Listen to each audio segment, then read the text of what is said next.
A Spanish nobleman named Ignatius de Loyola founded the Society of Jesus, which is known today as the Jesuits.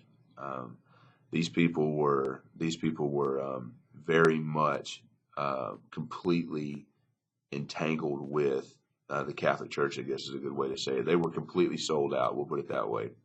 The Pope recognized Loyola and his followers as a religious order in 1540. Um, this is kind of the quintessential thing with the Jesuits.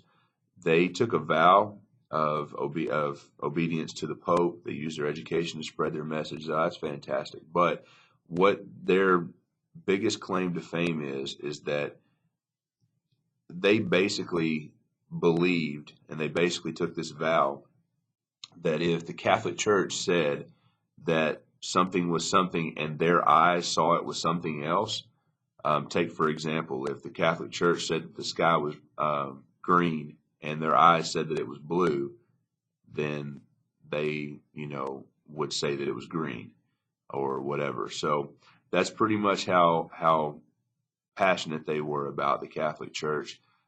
These people were missionaries all over the world. They went to the most horrible places um, for to do missionary work. So, take for example, they did missionary work to try to convert the Native Americans. That's probably heard of them before, whenever you were in the eighth grade. But they also, I just actually got done reading some stuff about the Jesuit priests, and there's actually a movie right now that's kind of it's a pretty fairly new movie called Silence, and they're talking about Jesuit priests in that movie. The movie's about some Jesuit priests that go um, from Europe all the way around to Japan, and Japan has closed their borders by this point. It's like the early 1600s, late 1500s, I believe. Um, but they've closed their borders to Christianity. However, there were some Christians that lived in Japan.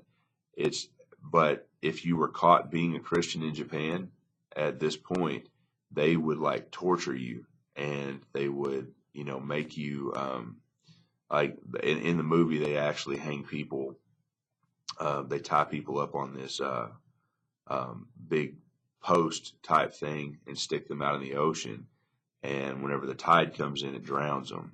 But it sometimes took several days to do so because the tide wouldn't come all the way up far enough to drown them, so on and so forth. So these Jesuit priests, man, they weren't no joke, man. They just they got in there and they completely surrendered themselves to 100% believing Catholicism, all the way down to the very core, the very foundation. Whatever the Catholic Church said, they believed it, and they challenged other people to do the same thing, even at the cost of their own life.